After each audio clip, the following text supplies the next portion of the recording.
I'm going to jump right into the results because I'm trying to move as quickly as I can. The first thing is that, not very surprisingly to anybody in this room, Asian American voters are extremely well educated. Perhaps one of the one or two best educated groups in Los Angeles County. Just to show you, for example, among all four nationality groups, 73% have a college degree or a graduate degree, which is way out of line with the sort of general demographic of education. Graduate degrees alone, 1 out of 5. And of these groups, all the groups have significant higher education. And Chinese Americans the least, but that just means only 68%, which is still quite dramatic. By age, even the younger demographic in the Asian American community is very well educated, which again is out of line with general trends in the American population. Now, you would think from that therefore turnout must be very high in the Asian American community because of high education. And again, I'm not telling you something you don't know, but one of the worries has been that even with high levels of education, turnout has been somewhat disappointing. And you'll see some of the reasons when you look at this data right here that's about to come.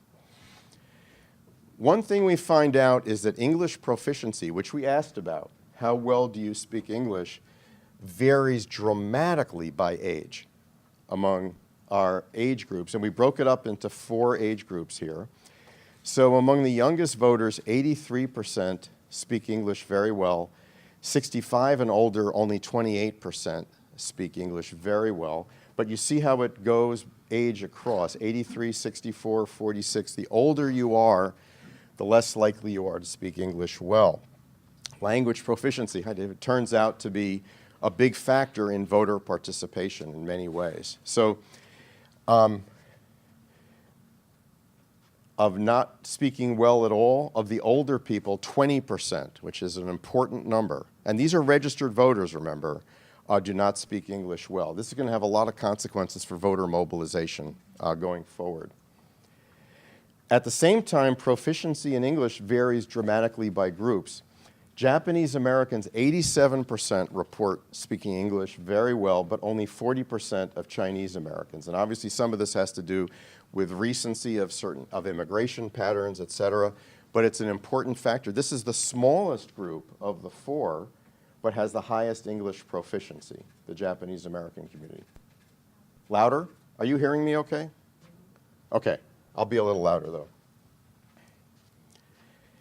We ended up thinking one of the most interesting things that doesn't turn up in polls is something called religiosity. I know it's a horrible word. It doesn't mean religion. It means how important religion is to you. Political scientists are very interested in religiosity these days, very interested, because as it turns out, your political attitudes often depend on how religious you are, regardless of what religion you belong to. So we wanted to look at religiosity. And what we found is that there's a dramatic difference between the youngest people and the oldest folks in terms of this, how often do you attend religious services? Among the oldest folks, 64% report some or often, 34% never, but among the youngest, it's 46-46. That's a very big difference. It's going to turn out to have a lot of political consequences in terms of religious practice. However, you could also flip that and say even young people in the Asian community, Asian American community, have significant religious ties, possibly more than many other communities of young people where the polls keep showing a major trend toward being more secular, still 46. So it's a half full, half empty, depending how you look at it. We also find that there's a difference between native-born and foreign-born Asian Americans in terms of religious practice.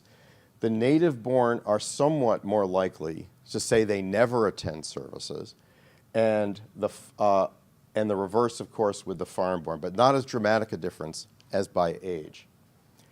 And by ethnicity, we find some really dramatic differences. We find that the Chinese American community has the most people who say they never attend religious services. And the Korean American community is bifurcated. It has a very large portion who say never, and the largest portion of all who say that they are often attending services. Makes me think that when you're looking at politics, don't just ask people about politics. Ask them about their religious practices, and you will actually learn some pretty significant stuff about each community. Overall, most Asian Americans in LA County are foreign-born, 59% to 42%. That's consistent with a lot of the findings of polls of Asian Americans nationwide. But there's some pretty significant differences within the communities. Japanese American community, the least likely to be foreign-born, only 11%. The Korean community, the highest at 71%. But in any case, the foreign-born population still is the bulk of the Asian American registered voters. That's something to keep in mind. And one thing we do know from political science is that foreign-born registered voters are probably less likely to turn out to vote than native-born. Otherwise, you would imagine that the older group in the Asian American community would be pulling a very high voting turnout, but I think it's affected by the question of nativity. But here's one of the most interesting tables, it seems to me. When it comes to where people were born, young people and old people are mirror images of each other. So look at this. If you're 18 to 29, it's almost certain that you are native born. If you are 65 and older, it is 4 out of 5 chances that you are foreign born. That's the kids and their grandparents, basically. But at the same time, even for 45 to 64, 73% are foreign born. Somewhere around here, there's a transition in which the new generation is being completely shaped by being native born. And the whole history of all groups in the United States is that nativity has a tremendous impact on the attitudes and direction that a community takes. We looked at media. Most older voters follow the Asian media, while most younger voters lean toward English language media. This is not a big surprise. But given that most Asian American voters are older, most are foreign-born, the Asian media still has a whole lot of punch left. It's not going anywhere right now. And in fact, it may turn out to be more important in driving turnout than anybody has recognized previously. And it's actually creates some real possibilities. But also consider that the young folks, if you look at this chart, are seriously interested in English language media right now. Foreign-born voters rely heavily on the Asian media, not a big surprise. And of the 4 groups, the ones that use the Asian media the most are Chinese Americans and Korean Americans. The other 2 groups, Japanese Americans and Filipino Americans, much less reliant on Asian language media. We asked people their political activities, and we found this one quite interesting. Younger voters talk to each other and to friends about politics. 71% report doing that. That's a remarkable number, it seems to me. But only 46% of those over the age of 65 report doing that. And you'll find in a lot of communities, it's the older folks who want to talk politics all the time, and the younger people are saying, don't bother me with politics. There's clearly something happening here where there's a bit of a role reversal here. But when it comes to donating to campaigns, it's the older folks who are contributing, not the younger folks. Well, we refer to that as like, what's the surprise here? Younger folks don't seem to have any money to give to candidates. But it also suggests that campaign activity is more focused for the older folks on giving a donation, but not necessarily engaging in all these other steps and all these other attitudes. And when it comes to participation overall, those that are native-born are more likely to participate than foreign-born. Now, I want to go quickly to some issues and then get our panel up here as quickly as possible. On most issues, younger voters in the Asian American community are more liberal than their elders, but not on everything. Let me show you. This, if we go from left to right, you're getting older and watching your support. Support for the Affordable Care Act, very high among the young, drops to 56% among the oldest. Legal path to citizenship, strongest among the young, starts to drop among the old. But support for the California minimum wage, strong across the board and stronger among the oldest voters. economic issues, okay? But look at the social issues. Support same-sex marriage, 81% of the young, down to 31% of the older folks. Abortion, more pro-choice in the younger range, but immigration, pretty similar. And this one I like a lot. All 4 age groups believe it is really important to have Asian American representation in government. That is cutting across all the age groups. I think that's very important. Republican identification, twice as large among the elderly than among the young, but in neither case does it rise to great news for Republicans if the best they're doing is 1/4 of their best group. By ethnicity, I'm going to skip here. Among the native-born on most of these issues are going to be more liberal. Look at same-sex marriage. Foreign-born, 38% favor, 75%. I'm sorry, 75% of the native-born, only 38% of the foreign-born. We don't find much of a gender gap, but one of our panelists is going to talk about this. We think if we dig deeper into the data, we're going to find some interesting male-female attitude dynamics, but on the big picture, men and women are not that far apart. What do Asian American voters agree on? Number one agreement is there need to be more representation in government. Don't forget that you have a city council member here, 2 city council members, one former, one present, who are the only 2 Asian American members of the Los Angeles city government elected system in the history of this entire city. And between 1993 and David's election just recently, there was 0. That's an astonishing fact given the population.